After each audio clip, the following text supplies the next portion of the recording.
So I know a lot of you are coming up to graduation or just have graduated or are about to take the boards, and the next step in your career is, what do you want to do for your first job? And to decide that, I think there are 4 key principles that you need to consider. And the first is, what are you interested in? And I'm not talking about what type of setting are you interested in. Really think deep inside yourself, and what are you actually interested in? Are you really interested in sports and athletics?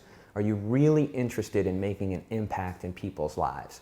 Think about those questions deeply, and you can come to an answer for what type of setting that you want to go into. Now, if you're the type of person who doesn't really know yet or doesn't exactly have real deep interest, that's okay as well. This is a flexible career, and you're never tied down to a specific thing for your entire career. Just think about it in a small little bubble of today. The next thing you need to ask yourself is, what do you want your life to look like?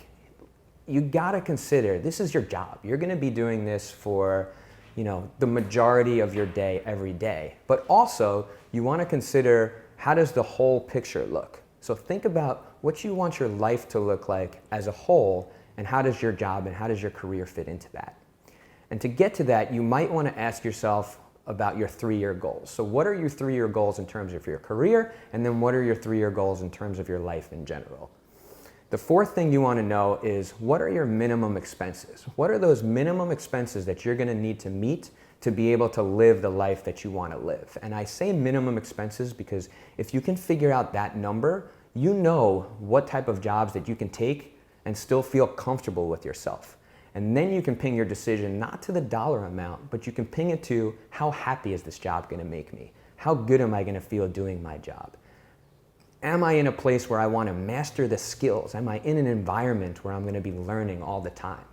Think about things through those filters, and you'll make the right decision for your first job. But also remember, your first job doesn't mean your job forever. It could be, but you always have that opportunity to change, develop, and grow in any direction you decide.